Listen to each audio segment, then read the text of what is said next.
بسم اللہ الرحمن الرحیم۔ السلام علیکم ورحمۃ اللہ وبرکاتہ۔ مظہر نور خدا، رازدار مصطفیٰ، الغزالی بحر علم و آگہی بے کراں۔ اب حجت الاسلام امام ابو حامد محمد الغزالی رحمۃ اللہ علیہ، جنہیں عرف عام میں امام محمد الغزالی یا امام غزالی کہا جاتا ہے، ان کی مارکۃ الآراء تصنیف احیاء علوم دین، جس کی 4 جلدیں ہیں اور جس کی ہر جلد 10 چھوٹی کتابوں پر مشتمل ہے، اس حکیمانہ کتاب کی چوتھی اور آخری جلد، جو کہ منجیات کے بارے میں ہے، یعنی وہ باطنی اوصاف جو نجات، فلاح، کامیابی اور سعادت ابدی کا سبب بنتے ہیں، اس کی پہلی کتاب اس آڈیو کتاب کی صورت میں پیش کی جا رہی ہے، جس کا نام ہے کتاب التوبہ، یعنی توبہ کا بیان۔ احیاء علوم دین کا اردو ترجمہ مولانا ندیم الواجدی نے کیا ہے اور اس کو دارالاشاعت اردو بازار کراچی پاکستان نے شائع کیا ہے۔ بسم اللہ الرحمن الرحیم۔ کتاب التوبہ، توبہ کا بیان۔ توبہ کی ضرورت، گناہوں سے تائب ہونا اور عیبوں کے جاننے والے اور غیبوں کے جاننے والے اور عیبوں کو چھپانے والے کی طرف رجوع کرنا راہ سلوک کا پہلا قدم ہے اور منزل تک پہنچنے والوں کی گراں قیمت پونجی ہے۔ سالقین طریقت سب سے پہلے توبہ کا راستہ اختیار کرتے ہیں۔ توبہ گم کردہ راہ لوگوں کے لیے استقامت کی کنجی ہے۔ مقربین اسی سے تقرب حاصل کرتے ہیں، انبیاء اسی کے ذریعے سعادت پاتے ہیں۔ خاص طور پر ہمارے جد امجد حضرت آدم علیہ السلام کے لیے توبہ ہی نجات اور بلندی درجات کا باعث بنی۔ اپنے آباء و اجداد کی اقتداء کرنا اولاد ہی کے شایان شان ہے۔ اگر کسی سے کوئی گناہ سرزد ہو جائے تو یہ بات حیرت انگیز نہیں، کیونکہ خطا کار آدم کی اولاد ہے، لیکن کیونکہ باپ نے توبہ کے ذریعے اپنی خطا کی تلافی کی تھی، اسی لیے بیٹے کے لیے بھی ضروری ہے کہ وہ ان دونوں باتوں میں باپ کے مشابہ ہو۔ حضرت آدم علیہ السلام نے خطا کی، لیکن وہ طویل مدت تک ندامت کے آنسو بہاتے رہے۔ اگر کوئی شخص صرف خطا میں انہیں اپنا مقتدی سمجھے اور توبہ میں ان کی تقلید نہ کرے، وہ گمراہ ہے، ناخلف ہے۔ اسے اپنے باپ کی طرف نسبت کرنے اور اقتداء کا دعویٰ کرنے کا حق حاصل نہیں ہے۔ حق بات یہ ہے کہ خیر کا ہو کر رہ جانا ملائکہ مقربین کا شیوا ہے، اور صرف شر میں مشغول ہونا شیطان کا مشغلہ ہے۔ شر میں پڑھ کر خیر کی طرف رجوع کرنا انسان کا کام ہے۔ اس کی سرشت میں دونوں خصلتیں پائی جاتی ہیں، خیر کی خصلت بھی اور شر کی خصلت بھی۔ اب یہ خود اس پر موقوف ہے کہ وہ انسان بنے یا شیطان کی طرف منسوب ہو۔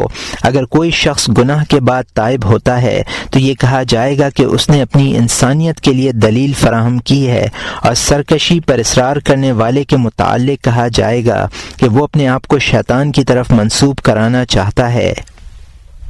جہاں تک ملائکہ کی طرف نسبت کا سوال ہے تو انسان کے دائرہ امکان سے خارج ہے کہ وہ صرف نیک عمل کرے، اس سے گناہ سرزد نہ ہو، اس لیے کہ خمیر میں شر اور خیر دونوں کی ایسی پختہ آمیزش ہے کہ صرف ندامت کی حرارت یا دوزخ کی آگ ہی سے ان دونوں میں جدائی ہو سکتی ہے۔ انسانی جوہر کو شیطانی خباثت سے پاک کرنے کے لیے ضروری ہے کہ اسے ان دونوں حرارتوں میں سے ایک میں ڈالا جائے۔ اب یہ اس کے اختیار کی چیز ہے کہ وہ کون سی حرارت پسند کرتا ہے۔ جس حرارت کو ہلکی سمجھے اسی کی طرف سبقت کرے، ورنہ موت کے بعد مہلت نہیں ہے، وہاں یا جنت میں ٹھکانہ ہوگا یا دوزخ میں۔ دین میں توبہ کا ایک اہم مقام ہے، اسی لیے منجیات کے ابواب میں اس کا سب سے پہلے ذکر کرنا ضروری ہے، تاکہ سالک کے سامنے اس کی حقیقت، شرائط، اسباب، علامات، ثمرات، آفات و موانع اور طریقہ علاج کی تفصیل آ جائے۔ یہ تمام امور 4 ابواب میں بیان کیے جائیں گے۔ پہلا باب، توبہ کی حقیقت اور تعریف۔ توبہ کی تعریف۔ توبہ 3 چیزوں کا نام ہے جو بالترتیب پائی جاتی ہیں۔ اول علم، دوم حال، سوم فعل۔ ان میں پہلا دوسرے کے لیے اور دوسرا تیسرے کے لیے موجب ہے۔ یہ نظم و ترتیب ملک اور ملکوت میں اللہ تعالیٰ کی سنت کے مطابق ہے۔ اب ان تینوں کی الگ الگ تفصیل کی جاتی ہے۔ علم، حال اور عمل۔ علم سے مراد یہ جاننا ہے کہ گناہوں کے بے شمار نقصانات ہیں۔ ان میں سب سے بڑا نقصان یہ ہے کہ یہ گناہ بندے اور اس کے محبوب کے درمیان حجاب بن جاتے ہیں۔ جب یہ حقیقت دل پر غالب آ جاتی ہے کہ گناہ سے انسان اپنے محبوب سے محروم ہو جائے گا تو اس معرفت سے وہ تکلیف محسوس کرتا ہے، کیونکہ اسے محبوب سے محروم رہنا کسی بھی حالت میں گوارا نہیں ہوتا۔ اس لیے وہ اپنے اس فعل پر افسوس کرتا ہے جو اس سے سرزد ہوا ہے اور جو اس کے اور محبوب کے درمیان حجاب بنا ہے۔ اس افسوس کو ندامت کہتے ہیں، اور یہی توبہ کی دوسری چیز یعنی حال ہے۔ پھر جب یہ رنج دل پر غالب آتا ہے تو اس سے ایک حالت اور پیدا ہوتی ہے جسے فعل کا قصد و ارادہ کہتے ہیں۔ اس فعل کا تعلق تینوں زمانوں سے ہوتا ہے۔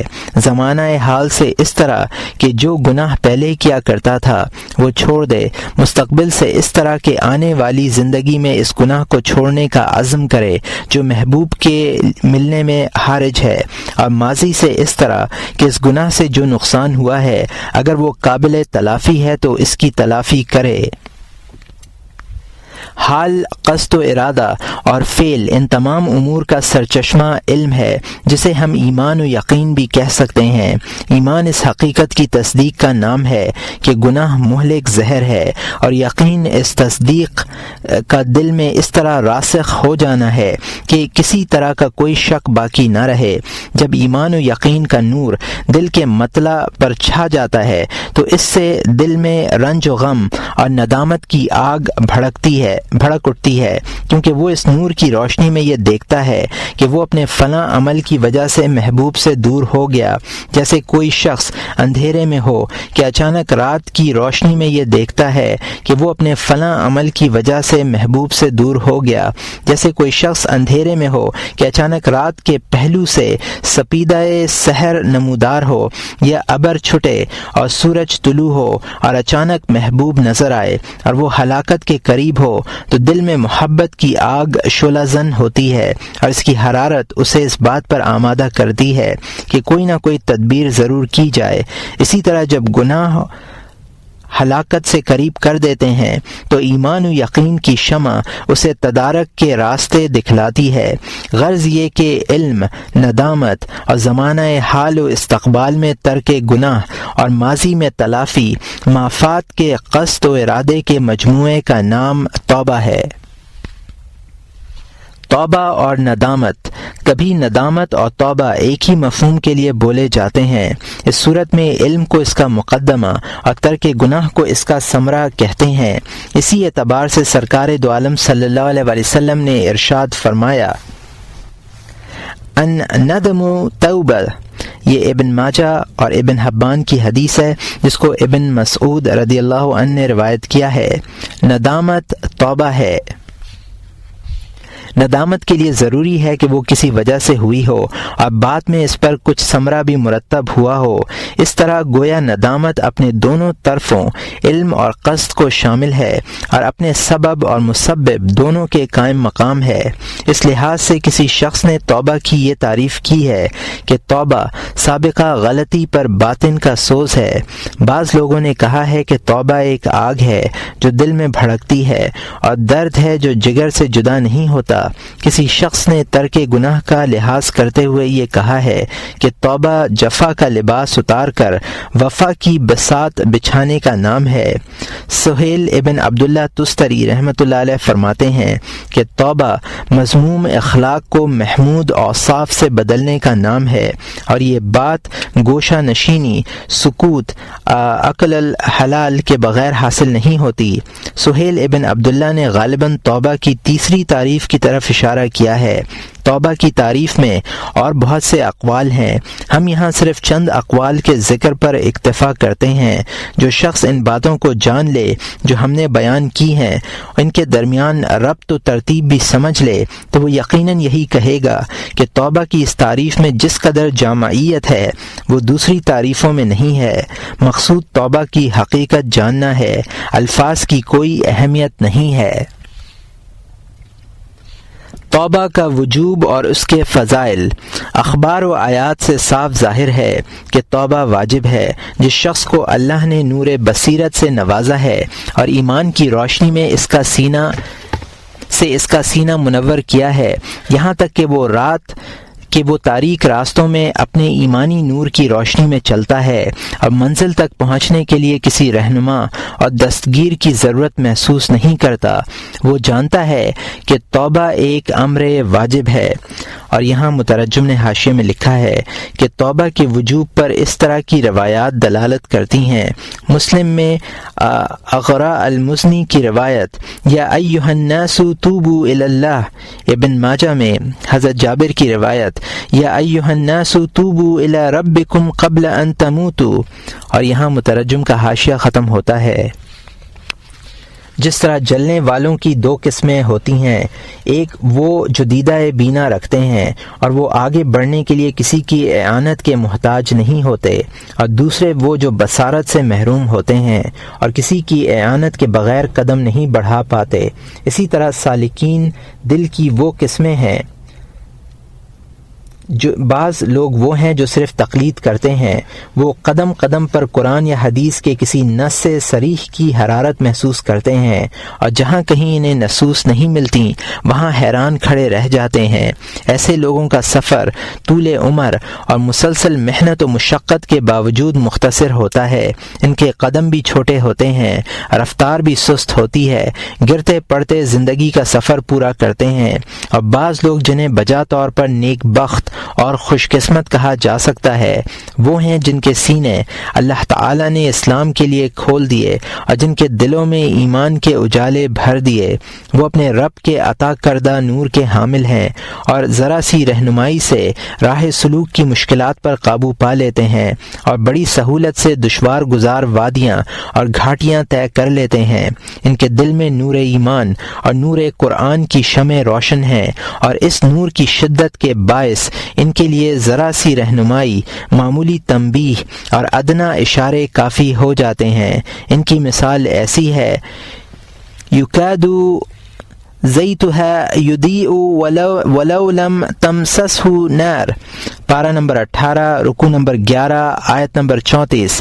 اس کا تیل اس قدر صاف اور سلگنے والا ہے کہ اگر اس کو آگ بھی نہ چھوئے تو ایسا لگتا ہے کہ خود بخود جل اٹھے گا۔ آگ لگانے یعنی بتلانے کے بعد ان کی مثال یہ ہو جاتی ہے کہ نور علی نور یہدی اللہ لنوری من یشاء، پارہ نمبر 18 رکوع نمبر 11 آیت نمبر 44۔ اور جب آگ بھی لگ گئی تو نور علی نور ہے، اللہ تعالی اپنے اس نور تک جس کو چاہتا ہے ہدایت کرتا ہے۔ ایسا شخص ہر واقعے میں نص منقول کا محتاج نہیں ہوتا۔ جس شخص کی یہ حالت ہوتی ہے، اگر وہ وجوب توبہ کا علم حاصل کرنا چاہے تو کسی منقول نص کی جستجو نہیں کرتا، بلکہ اپنے نور بصیرت کے ذریعے پہلے یہ دیکھتا ہے کہ توبہ کسے کہتے ہیں اور وجوب کے معنی کیا ہیں، پھر توبہ اور وجوب دونوں کے معنوں میں جمع کرتا ہے اور کسی شک کے بغیر یہ جان لیتا ہے کہ توبہ کے لیے وجوب ثابت ہے۔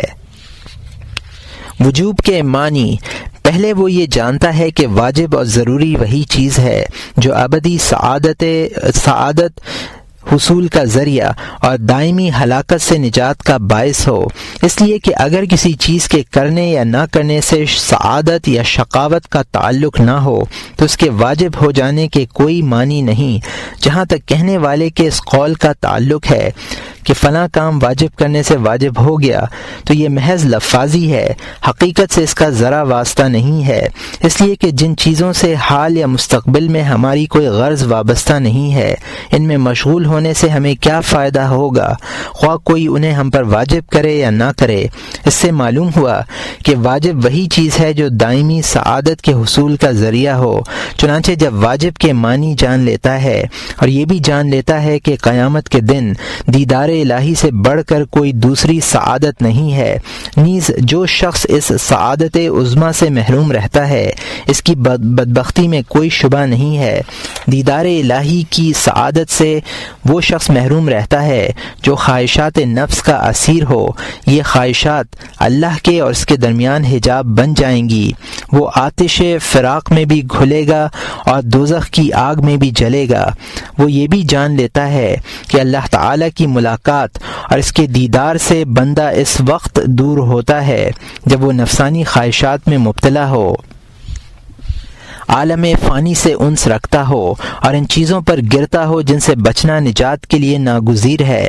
دیدار الہی سے قریب تر وہی شخص ہے جو دنیا کی چمکدار چیزوں سے اپنے قلب کا تعلق قطع کر کے ہمتن اللہ کی طرف متوجہ ہو جائے، اس کی یاد اور اس کے ذکر سے انسیت پائے اور اپنی ہمت کے بقدر اس کے جلال و جمال کی معرفت حاصل کرے اور اس سے محبت کرے، اور وہ یہ بات بھی سمجھ لیتا ہے کہ جن گناہوں کے باعث میں اللہ تعالیٰ سے منحرف، اس کا عاصی اور نافرمان اور شیطان مردود کا متبع کہلاتا ہوں، انہی کی وجہ سے میں بقائے خداوندی سے محجوب ٹھہروں گا اور راندہ درگاہ کہلاؤں گا۔ ان تمام باتوں کے جاننے کے بعد وہ شخص کبھی اس حقیقت میں شک نہیں کرے گا کہ قرب الہی کے لیے اس راستے سے انحراف کرنا ضروری ہے جو قرب سے دور کرتا ہے، اور دوری کی راہ سے انحراف ان تین باتوں کے بغیر ممکن نہیں جنہیں علم، ندامت اور عزم کہتے ہیں۔ اس لیے جب تک یہ بات معلوم نہیں ہوگی کہ گناہ محبوب سے دوری کے اسباب ہیں، اس وقت تک ندامت نہیں ہوگی اور نہ دوری کی راہ پر چلنے سے تکلیف محسوس کرے گا، اور جب تک درد کی راہ سے نہیں گزرے گا اس وقت تک واپسی کا تصور بھی نہیں کرے گا۔ واپسی کے معنی ہے ترک گناہ کا عزم کرنا۔ اس سے معلوم ہوا کہ محبوب تک پہنچنے کے لیے یہ تینوں معانی ضروری ہیں۔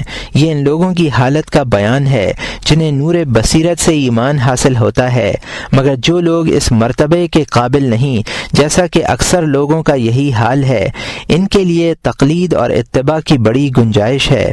وہ اس راہ سے سلامتی حاصل کر سکتے ہیں، اپنی زندگی کا سفینہ ساحل مراد تک لے جا سکتے ہیں۔ انہی لوگوں کے لیے توبہ کے سلسلے میں وارد آیات قرآن، احادیث نبوی صلی اللہ علیہ وسلم اور اقوال سلف درج کیے جاتے ہیں۔ اللہ تعالیٰ کا ارشاد ہے کہ وَتُوبُوا إِلَى اللَّهِ جَمِيعًا أَيُّهَا الْمُؤْمِنُونَ لَعَلَّكُمْ تُفْلِحُونَ، پارہ نمبر 18، رکوع نمبر 10، آیت نمبر 30۔ اور مسلمانوں، تم سب اللہ کے سامنے توبہ کرو تاکہ تم فلاح پاؤ۔ اس میں تمام اہل ایمان کو توبہ کا حکم دیا گیا ہے۔ ایک جگہ ارشاد فرمایا یا ایھا الذین آمنوا توبوا الی اللہ توبۃ نصوحا، پارہ نمبر 28، رکوع نمبر 20، آیت نمبر 8۔ اے ایمان والو، تم اللہ کے سامنے سچی توبہ کرو۔ نصوح کے معنی یہ ہیں کہ توبہ صرف اللہ کے لیے ہو، اس میں کسی طرح کی آمیزش نہ ہو۔ یہ لفظ نص سے مشتق ہے جس کے معنی ہے خلوص۔ توبہ کی فضیلت پر قرآن کریم کی یہ آیت دلالت کرتی ہے، ان اللہ یحب التوابین ویحب المتطہرین، پارہ نمبر 2، رکوع نمبر 12، آیت نمبر 222۔ اللہ تعالیٰ محبت رکھتے ہیں توبہ کرنے والوں سے اور محبت رکھتے ہیں پاک و صاف رہنے والوں سے۔ حدیث شریف میں ہے التائب حبیب اللہ، یہ ابن ابی الدنیا کی حدیث ہے جس کو انس رضی اللہ عنہ نے روایت کیا ہے۔ توبہ کرنے والا اللہ کا دوست ہے۔ التائب من الذنب کمن لا ذنب لہ، یہ ابن ماجہ کی حدیث ہے جس کو ابن مسعود رضی اللہ عنہ نے روایت کیا ہے۔ گناہ سے توبہ کرنے والا اس شخص کی مانند ہے جس پر کوئی گناہ نہیں ہے۔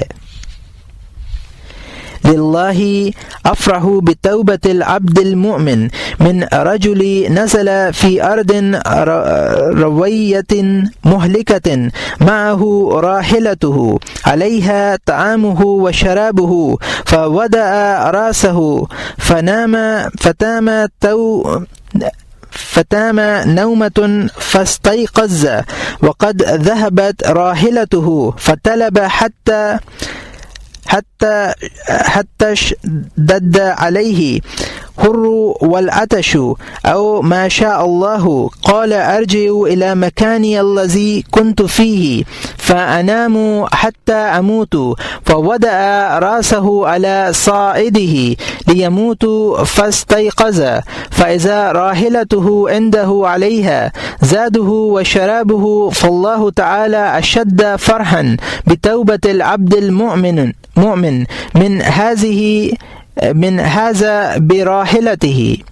یہ مسلم کی حدیث ہے جس کو انس رضی اللہ عنہ نے روایت کیا ہے، اور بخاری و مسلم کی بھی حدیث ہے جس میں حضرت ابن مسعود رضی اللہ عنہ نے اسے روایت کیا ہے۔ ایک شخص ناموافق اور مہلک سرزمین میں فروکش ہو، اس کے ساتھ اس کی سواری ہو جس پر کھانے پینے کا سامان لدا ہوا ہو، وہ شخص زمین پر سر رکھ کر سو جائے، جب آنکھ کھلے تو دیکھے کہ سواری گم ہے، اس کی تلاش میں نکلے، یہاں تک کہ گرمی اور پیاس کی وجہ سے حالت دگرگوں ہو جائے اور یہ کہنے لگے کہ میں جہاں تھا وہیں چلا جاؤں اور سو رہوں یہاں تک کہ مر جاؤں، چنانچہ وہ مرنے کے لیے اپنے بازو پر سر رکھ کر سو جائے، جب جاگے تو یہ دیکھے کہ اس کی سواری کھانے پینے کی اشیاء کے ساتھ اس کے سامنے موجود ہے۔ یہ شخص اپنی سواری کی بازیافت سے جس قدر خوش ہوتا ہے، اس سے زیادہ اللہ تعالی اپنے بندہ مومن کی توبہ سے خوش ہوتا ہے۔ ایک روایت میں یہ الفاظ ہیں کہ وہ اپنی سواری کے ملنے سے اس قدر خوش ہو کہ الفاظ میں تقدیم و تاخیر کی تمیز کھو بیٹھے، اور یہ الفاظ اس طرح نکلیں کہ اے اللہ تو میرا بندہ اور میں تیرا پروردگار ہوں۔ آدم علیہ السلام کی تہنیت۔ حضرت حسن سے مروی ہے کہ جب حضرت آدم علیہ السلام کی توبہ قبول ہوئی تو فرشتوں نے انہیں مبارکباد پیش کی۔ حضرت جبرائیل علیہ السلام اور میکائیل علیہ السلام ان کے پاس تشریف لائے اور کہنے لگے کہ اللہ تعالی نے آپ کی توبہ قبول فرمائی اور آپ کے دل کو سکون بخشا۔ حضرت آدم علیہ السلام نے فرمایا کہ اگر اس توبہ کے بعد بھی قیامت کے روز مجھ سے سوال ہوا تو کیا ہوگا؟ اللہ تعالی نے وحی نازل فرمائی کہ اے آدم، تیری اولاد کو تجھ سے معصیتیں بھی وراثت میں ملی ہیں اور توبہ بھی، ان میں سے جو شخص مجھے پکارے گا میں اس کی پکار سنوں گا جس طرح تیری پکار سنی ہے، اور جو شخص مجھ سے مغفرت کا خواستگار ہوگا میں اس کی مغفرت کرنے میں بخل نہیں کروں گا، اس لیے کہ میں قریب ہوں، مجیب ہوں۔ اے آدم، میں توبہ کرنے والوں کو ان کی قبروں سے ہنستے ہوئے اور بشارت سنتے ہوئے اٹھاؤں گا، ان کی دعا قبول ہوگی۔ توبہ کے وجوب کے سلسلے میں بے شمار روایات اور آثار موجود ہیں، اس پر امت کا اجماع بھی ہے، اس لیے کہ توبہ کے معنی یہ ہیں کہ بندہ کو اس بات کا علم ہو کہ معاصی مہلک ہیں اور اللہ سے دور کرنے والے ہیں، اور یہ بات وجوب ایمان میں داخل ہے، مگر کبھی اس سے غفلت ہو جاتی ہے اور توبہ کے ذریعے اس کا تدارک کیا جاتا ہے۔ پچھلے صفحات میں توبہ کی تعریف میں علم کا ذکر کیا گیا تھا، اس سے مراد اسی غفلت کا ازالہ ہے اور اس علم کے وجوب پر کوئی شبہ نہیں ہے۔ توبہ کی تعریف میں یہ بھی داخل ہے کہ زمانہ حال میں معاصی ترک کر دیے جائیں، مستقبل میں ترک کا عزم کیا جائے اور ماضی میں جو تقصیر ہو چکی ہے اس کا تدارک کیا جائے۔ ظاہر ہے اس کے وجوب میں کوئی شبہ نہیں کیا جا سکتا۔ ماضی کے افعال پر ندامت اور حزن بھی واجب ہے، کیونکہ حزن و ندامت ہی توبہ کی روح ہے، اور ماضی کے گناہوں کا تدارک اسی طرح ہوتا ہے، اور ظاہر ہے جس سے توبہ کی تکمیل اور ماضی کی تلافی ہو وہ واجب کیسے نہ ہوگی۔ یہ تو ایک طرح کا رنج ہے جو اس معرفت کے بعد پیدا ہوتا ہے کہ میں نے اپنی عمر اللہ کی نافرمانی میں گزار دی۔ اختیار و قدرت کا مسئلہ۔ اگر یہ کہا جائے کہ قلب کا غمگین ہونا ایک امر ضروری ہے، اس پر بندے کو اختیار نہیں ہے، اس کے قلب کے حزن کو واجب قرار نہیں دیا جا سکتا، اس کا جواب یہ ہے کہ اس حزن کا سبب یہ ہے کہ بندے کو محبوب کے نہ ملنے کا قطعی علم ہوا ہے اور وہ اس علم کے سبب کو حاصل کرنے کا اختیار رکھتا ہے۔ اسی اعتبار سے علم وجوب میں داخل ہے، اس لیے نہیں کہ بندہ خود علم کو پیدا کرنے والا ہے کیونکہ یہ محال ہے، بلکہ ندامت، فعل، ارادہ، قدرت، قادر سب اللہ تعالیٰ کی پیدا کردہ چیزیں ہیں اور اس کے فعل سے انہیں وجود حاصل ہوا ہے۔ ارشاد ربانی ہے،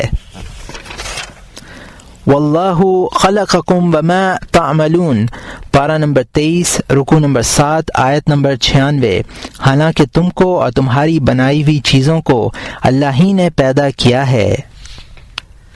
ارباب بصیرت کے نزدیک یہی صحیح ہے، باقی گمراہی ہے۔ تاہم یہ سوال ضرور پیدا ہوتا ہے کہ بندے کو فعل اور ترک فعل کا اختیار حاصل ہے یا نہیں۔ اس کا جواب یہ ہے کہ بندے کو اختیار حاصل ہے، لیکن اس کا یہ مطلب نہیں کہ بندے کا اختیار اس کی مخلوق ہے، بلکہ تمام چیزیں ان میں بندے کے اختیارات بھی داخل ہیں، اللہ تعالیٰ کی مخلوق ہیں، لہٰذا وہ اپنے ان اختیارات میں جو سے اللہ کی طرف سے عطا ہوئے ہیں مجبور ہے۔ مثلا اللہ تعالیٰ نے انسان کا ہاتھ صحیح سالم پیدا کیا، لذیذ کھانا پیدا کیا، معدے میں کھانے کی خواہش پیدا کی اور دل میں یہ علم پیدا کیا کہ کھانے سے معدے کی خواہش پوری ہوئی ہے، اور یہ تردد بھی پیدا کیا کہ اس کھانے میں کوئی ضرر بھی ہے جس کے باعث کا کھانا مشکل ہو جائے، پھر یہ علم پیدا کیا۔ اس طرح کا کوئی مانع نہیں ہے، یہ تمام اسباب جمع ہوتے ہیں تب کہیں جا کر کھانے کا ارادہ پختہ ہوتا ہے۔ ان ترددات اور غذا کی خواہش کے غلبے کے بعد ارادے کی پختگی کو اختیار کہتے ہیں، اور اسباب کی فراہمی کے بعد اختیار کا وجود ضروری ہو جاتا ہے۔ مثلا جب اللہ تعالیٰ کے پیدا کرنے سے ارادے میں پختگی آتی ہے تب ہاتھ کھانے کی طرف ضرور بڑھتا ہے، کیونکہ ارادہ و قدرت کی تکمیل کے بعد فعل کا ظہور میں آنا ضروری ہے، اس لیے ہاتھ کو حرکت ہوتی ہے۔ معلوم ہوا کہ ارادے کی پختگی اور قدرت اللہ کی مخلوق ہے اور ان سے ہاتھ کو حرکت ہوتی ہے جسے اختیار کہتے ہیں، اس لیے اختیار بھی اللہ کی مخلوق ہے۔ البتہ ان اختیارات میں اللہ تعالیٰ نے ایک مخصوص ترتیب قائم فرمائی ہے اور بندوں میں یہ نظام اسی ترتیب اور عادت کے مطابق جاری ہے۔ چنانچہ ہاتھ اس وقت تک لکھنے کے لیے حرکت نہیں کرتا جب تک اس میں قدرت، حیات اور مصمم ارادہ نہ ہو، اور مصمم ارادہ اس وقت تک پیدا نہیں کرتا جب تک نفس میں خواہش اور رغبت نہ ہو، اور یہ رغبت اس وقت تک عروج پر نہیں آتی جب تک دل میں اس امر کا علم نہ ہو کہ لکھنے کا عمل حال یا معال میں نفس کے مطابق ہے۔ خلاصہ یہ ہے کہ علم اور خواہش طبع کے بعد پختہ ارادہ ہوتا ہے اور قدرت و ارادے کے بعد حرکت واقع ہوتی ہے۔ ہر فعل میں یہی مخصوص ترتیب ہے اور اس ترتیب کے تمام اجزاء اللہ تعالیٰ کی مخلوق ہیں، لیکن کیونکہ بعض مخلوقات بعض کے لیے شرط ہیں، اس لیے بعض کا مقدم اور بعض کا مؤخر ہونا ناگزیر ہے۔ چنانچہ جب تک علم نہ ہو اس وقت تک ارادے کی تخلیق نہیں ہوتی، اور حیات کی تخلیق سے پہلے علم پیدا نہیں کیا جاتا، اور جسم سے پہلے حیات معرض وجود میں نہیں آتی۔ اس سے معلوم ہوا کہ جسم کا وجود حیات کے لیے ضروری ہے، کیونکہ حیات جسم سے پیدا ہوتی ہے اور علم کے وجود کے لیے حیات شرط ہے۔ اس کے یہ معنی نہیں ہے کہ علم حیات سے پیدا ہوتا ہے، بلکہ محل میں معلومات قبول کرنے کی استعداد اس وقت پیدا ہوتی ہے جب وہ زندہ ہو۔ اسی طرح پختگی ارادے کے لیے علم کا وجود شرط ہے۔ اس کا یہ مطلب نہیں ہے کہ ارادے کی پختگی علم سے پیدا ہوئی ہے، بلکہ ارادے کو وہی جسم قبول کرتا ہے جس میں حیات ہو اور علم ہو۔ غرض یہ کہ موجودات میں تمام ممکنات داخل ہیں اور امکان میں ایسی ترتیب ہے جس میں کوئی تبدیلی نہیں ہو سکتی، اس لیے کہ اس طرح کی ہر تبدیلی محال ہے۔ جب کسی وصف کی شرط پائی جاتی ہے تو اس شرط کے باعث محل میں وہ وصف قبول کرنے کی لیاقت اور صلاحیت پیدا ہو جاتی ہے، پھر وہ وصف اللہ تعالیٰ کی عنایت اور قدرت ازلی کی عطا سے لیاقت پیدا ہو جانے کے بعد موجود ہو جاتا ہے۔ پھر جس طرح شرطوں کے باعث لیاقت کے وجود میں ترتیب ہے، اسی طرح اللہ تعالیٰ کے کرنے سے ممکنات کے موجود ہونے میں بھی ترتیب ہوتی ہے، اور بندہ حوادث و ممکنات کی ترتیب کے لیے محل ہے، اور یہ حوادث قضائے الہی ہیں جو پلک جھپکنے سے بھی کم مدت میں قدرت ازلیہ کے اشارے سے اپنی مخصوص اور متعین ترتیب کے ساتھ ظہور پذیر ہوتے ہیں، جس میں کوئی تبدیلی نہیں ہوتی۔ ان کے ظہور کی تمام تفصیلات اندازہ الہی سے متعلق ہیں، ایک جزئی بھی اپنی حد سے تجاوز نہیں کرتی۔ ارشاد باری ہے، ان کل شیء خلقنا بقدر، پارہ نمبر 27، رکوع نمبر 10، آیت نمبر 49۔ ہم نے ہر چیز کو انداز سے پیدا کیا۔ اس آیت میں قضائے کلی ازلی کی طرف اشارہ کیا گیا ہے۔ وما امرنا الا واحدۃ کلمح البصر، پارہ نمبر 27، رکوع نمبر 10، آیت نمبر 50۔ اور ہمارا حکم یک بارگی ایسا ہو جائے گا جیسے آنکھوں کا جھپکانا۔ مخلوق قضائے الہی کی پابند ہے، بندے اس قضاء و قدر الہی کے آگے مجبور محض ہیں۔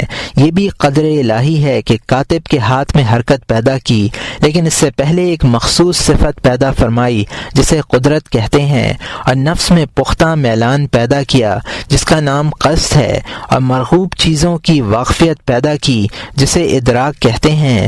جب باطنی ملکوت سے یہ چاروں باتیں اس جسم پر ظاہر ہوتی ہیں جو تقدیر الہی کے تابع اور قضائے الہی کے لیے مسخر ہے، تو عالم شہادت یعنی ظاہری دنیا کے رہنے والے جن کی نگاہوں سے غیب کی باتیں اور اسرار اوجھل ہیں، یہ کہنے لگتے ہیں کہ شخص نے حرکت کی، اس نے لکھا، اس نے پھینکا، لیکن غیب کے پردے سے یہ آواز آتی ہے، وما رمیت اذ رمیت ولکن اللہ رمی، پارہ نمبر 9، رکوع نمبر 16، آیت نمبر 17۔ اور آپ نے خاک کی مٹھی نہیں پھینکی مگر اللہ نے پھینکی۔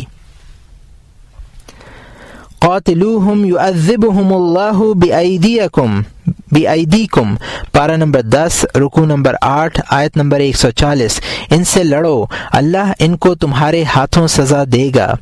یہاں پہنچ کر ان لوگوں کی عقلیں حیران رہ جاتی ہیں جو عالم ظاہری سے وابستہ ہیں۔ اس لیے بعض لوگ یہ کہتے ہیں کہ بندہ مجبور محض ہے، اور بعض یہ کہتے ہیں کہ بندہ اپنے افعال کا موجد ہے، تقدیر سے اس کے افعال کا کوئی تعلق نہیں ہے۔ بعض اعتدال پسند یہ کہنے پر مجبور ہوئے کہ بندے کے تمام افعال کسبی ہیں، لیکن اگر ان پر آسمان کے دروازے کھول دیے جائیں اور وہ عالم غیب اور عالم ملکوت کا مشاہدہ کر لیں تو ان پر یہ ظاہر ہو کہ ہر فرقہ من وجہ سچا ہے، لیکن کچھ نہ کچھ اور کہیں نہ کہیں غلطی ہر فرقے سے ہوئی ہے۔ کسی بھی فرقے کے بارے میں یہ نہیں کہا جا سکتا کہ اس کا علم زیر بحث مسئلے کے تمام پہلوؤں کو محیط ہے۔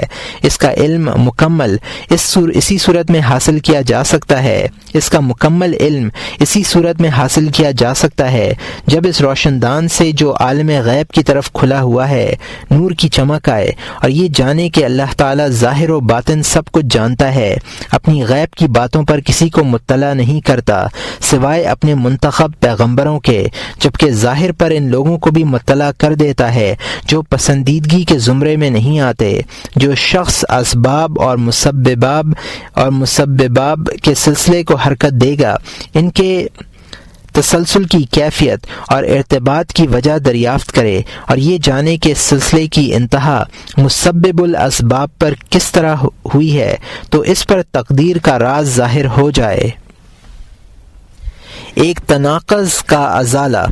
ہمارے اس بیان میں بظاہر تناقض ہے، اس لیے کہ ہم نے جبر، اختراع اور اختیار کے قائلین کو من وجہ سچا بھی کہا ہے اور ہر ایک کی غلطی بھی واضح کی ہے، جبکہ صدق و خطا میں تناقض ہے۔ حقیقت یہ ہے کہ یہاں کوئی تناقض نہیں ہے۔ یہ بات ہم ایک مثال کے ذریعے سمجھاتے ہیں، اس طرح آپ سہولت سے سمجھ جائیں گے۔ فرض کیجئے کہ کچھ اندھوں نے یہ سنا کہ فلاں شہر میں ایک عجیب و غریب جانور آیا ہوا ہے جسے ہاتھی کہتے ہیں۔ نہ وہ ہاتھی سے واقف تھے اور نہ اس کا نام جانتے تھے۔ پہلی مرتبہ اس کا ذکر اور حال سن کر انہیں بڑا تعجب ہوا، اس لیے انہوں نے طے کیا کہ اپنے چند نمائندوں کو اس کے بارے میں صحیح حالت دریافت کرنے کے لیے بھیجنا چاہیے۔ چنانچہ چند اندھے وہاں پہنچے جہاں ہاتھی موجود تھا اور ٹٹول کر دیکھنے لگے۔ ایک اندھے کا ہاتھ پاؤں پر پڑا، ایک نے دانتوں کو چھو کر دیکھا، ایک نے کان پکڑ کر دیکھے۔ جب وہ لوگ اپنے باقی ساتھیوں کے پاس واپس پہنچے تو انہوں نے ہاتھی کی کیفیت دریافت کی۔ اس اندھے نے جس نے پاؤں چھو کر دیکھا تھا کہا کہ ہاتھی ستون کی مانند ہے، اس کا ظاہر کھردرا ہے، البتہ ستون کی بنسبت تھوڑی سی نرمی لیے ہوئے ہے۔ جس نے دانتوں پر ہاتھ رکھا تھا اس نے کہا کہ وہ سخت ہے، اس میں نرمی نام کو نہیں ہے۔ تم کہتے ہو کہ وہ کھردرا ہے، حالانکہ وہ کھردرا نہیں ہے، چکنا ہے۔ وہ ستون کی طرح تو نہیں، البتہ موصل کی طرح ہے۔ تیسرے اندھے نے جس نے کان دیکھے تھے کہا کہ وہ تو نرم اور کھردرا ہوتا ہے، ستون اور موصل کی طرح نہیں ہوتا، بلکہ موٹے چمڑے کی طرح پھیلا ہوا ہے۔ ظاہر ہے ان تینوں کے بیانات مختلف ہونے کے باوجود من وجہ صحیح ہیں، کیونکہ جتنا جسے معلوم تھا اس نے اتنا ہی بیان کیا۔ سب نے ہاتھی ہی کے اوصاف بیان کیے، مگر مجموعی طور پر کسی ایک کا بیان بھی صحیح نہیں ہے۔ ہاتھی کی حقیقت کسی کو بھی معلوم نہ ہو سکی۔ یہ بڑی اہم مثال ہے، اسے خوب اچھی طرح سمجھ لینا چاہیے اور ذہن میں محفوظ کر لینا چاہیے، اس لیے کہ اکثر اختلافات کی یہی نوعیت ہے۔ اس موضوع کا تعلق علوم مکاشفہ سے ہے، اس لیے ہم اس موضوع کو یہیں چھوڑتے ہیں اور اسی موضوع پر دوبارہ گفتگو شروع کرتے ہیں جو زیر بحث تھی، یعنی توبہ واجب ہے اور اس کے تینوں اجزاء علم، ندامت اور ترک بھی واجب ہیں۔ ندامت وجوب میں اس لیے داخل ہے کہ یہ ان افعال الہی میں واقع ہے جو بندے کے علم اور ارادے کے درمیان گھرا ہوا ہے۔ اس کے ایک طرف بندہ کا علم ہے اور دوسری طرف ارادہ ترک، جس فعل کا یہ وصف ہو وہ وجوب کو شامل ہوتا ہے۔ توبہ فوری طور پر واجب ہے۔ توبہ کے فوری طور پر واجب ہونے میں کسی قسم کا شبہ نہیں ہے، اس لیے کہ معاصی کو مہلک سمجھنا نفس ایمان میں داخل ہے اور یہ علل فور واجب ہے۔ یہ واجب وہی شخص ادا کر سکتا ہے جو اس کے وجوب سے واقف ہو، اسی طرح واقف ہو کہ ان معاصی سے باز رہ سکے۔ یہ معرفت علوم مکاشفہ میں سے نہیں ہے جن کا عمل سے کوئی تعلق نہیں ہوتا، بلکہ اس کا تعلق علوم معاملہ سے ہے، اور جس علم سے یہ مقصد ہوتا ہے اس سے عمل پر تحریک ہو۔ اس کی ذمہ داری سے آدمی اس وقت تک عہدہ برا نہیں ہو سکتا جب تک اس کی علت غائی ظہور میں نہ آئے۔ گناہوں کے ضرر کی معرفت اسی لیے مقصود ہے کہ اس سے گناہوں کے ترک کی ترغیب ہوتی ہے۔ چنانچہ جو شخص گناہوں سے اپنا دامن نہ بچائے گا وہ ایمان کے اس حصے پر محروم رہے گا۔ حدیث شریف سے مراد یہی ہے، لا یزنی الزانی حین یزنی وہو مؤمن۔ یہ بخاری و مسلم کی حدیث ہے جس کو ابو ہریرہ رضی اللہ عنہ نے روایت کیا ہے۔ زنا کرنے والا جب بھی زنا کرتا ہے وہ اس حال میں مومن نہیں رہتا۔ اس میں ایمان سے وہ ایمان مراد ہے جس کا تعلق علوم مکاشفہ سے ہے، جیسے اللہ اور اس کی وحدانیت، اس کی صفات، اس کی کتابوں اور پیغمبروں کا علم۔ زنا سے یہ ایمان زائل نہیں ہوتا بلکہ خدا کی قربت کو ایمان سے تعبیر کیا گیا ہے۔ زنا سے یہ قربت ختم ہو جاتی ہے اور بندہ خدا کا مبغوض ٹھہرتا ہے۔ زنا کرنے والا گویا اس گناہ کے مہلک یا مضر ہونے کا معتقد نہیں ہے۔ اس کی مثال ایسی ہے جیسے کسی طبیب نے مریض سے کہا کہ فلاں چیز مت کھانا، وہ تمہارے لیے زہر ہے، وہ شخص کھا لیتا ہے، تو یہ کہا جائے گا کہ یہ شخص طبیب کا معتقد نہیں ہے۔ اس کا یہ مطلب نہیں ہوتا کہ وہ طبیب کے وجود پر یقین نہیں رکھتا یا اس کے معالج ہونے کا معترف نہیں ہے، بلکہ یہ مطلب ہوتا ہے کہ طبیب نے جس چیز کو زہر قاتل کہا تھا وہ اسے تسلیم نہیں کرتا، کیونکہ اگر وہ اس کو مہلک سمجھتا تو کبھی نہ کھاتا۔ اس سے معلوم ہوا کہ گناہگار کا ایمان ناقص ہوتا ہے۔ ایمان کی 70 قسمیں۔ ایمان ایک ہی چیز کا نام نہیں ہے بلکہ اس کے 70 سے زائد شعبے ہیں۔ سب سے اعلیٰ شعبہ توحید باری کی شہادت ہے، اور سب سے ادنا شعبہ راستے سے ایذا دینے والی چیز ہٹانا ہے۔ اس کی مثال ایسی ہے جیسے کوئی شخص یہ کہے کہ دنیا میں انسان ایک ہی طرح کے نہیں ہوتے بلکہ ان کی 70 سے زیادہ قسمیں ہیں۔ ان میں سب سے اعلیٰ قسم ان لوگوں کی ہے جن کے قلب اور روح دونوں صاف ہوتے ہیں، اور ادنا قسم میں وہ لوگ شامل ہیں جن کی ظاہری جلد میل کچیل سے صاف ہو، ناخن کٹے ہوئے ہوں، مونچھیں ترشی ہوئی ہوں تاکہ بہائم سے ممتاز ہو سکیں، اور جو بے مہار گھومتے پھرتے ہیں ان کا جسم خود ان کی نجاست سے آلودہ رہتا ہے۔ کھر اور ناخن اتنے بڑھے رہتے ہیں کہ ان کی صورت بری ہو جاتی ہے۔ یہ مثال بالکل ٹھیک ہے۔ ایمان کی مثال انسان کی سی ہے۔ اگر شہادت سے توحید نکال دی جائے تو ایمان باقی نہیں رہتا۔ اسی طرح آدمی کے جسم سے اس کی روح اور قلب نکال دیا جائے تو اس کا ہونا نہ ہونا برابر ہو جاتا ہے۔ جو شخص توحید و رسالت کا ایمان رکھتا ہے وہ اس انسان کی مانند ہے جس میں روح تو ہو مگر ہاتھ، پاؤں، آنکھ اور دوسرے ظاہری و باطنی اعضاء سے محروم ہو۔ یہ شخص بظاہر جیتا جاگتا ہے لیکن مردوں سے بدتر ہے، قریب ہے کہ موت کی گرفت میں آ جائے، اس لیے کہ اعضاء کی قوت سے محرومی کے باعث اس کی روح ضعیف ہے، وہ مدافعانہ قوت نہیں رکھتی، اس لیے بہت جلد پرواز کر جائے گی۔ اسی طرح جو شخص صرف کلمہ طیبہ کی شہادت پر قانع ہو اور اعمال میں کوتاہ ہو وہ بھی فنا ہونے کے قریب ہے۔ ذرا بھی تیز و تند ہوا چلے گی اس کے ایمان کا کمزور درخت جڑ سے اکھڑ جائے گا۔ تیز و تند ہوا سے وہ احوال و خطرات مراد ہیں جو ملک الموت کی آمد کے وقت پیش آتے ہیں۔ جس ایمان کی جڑیں مضبوط نہیں ہوتیں اور جس کی شاخیں وسیع نہیں ہوتیں وہ ملک الموت کی آمد کے وقت پیش آنے والے خطرات کا مقابلہ نہیں کر پاتا بلکہ اپنی جگہ سے ہل جاتا ہے اور بعض اوقات زمین پر آ رہتا ہے۔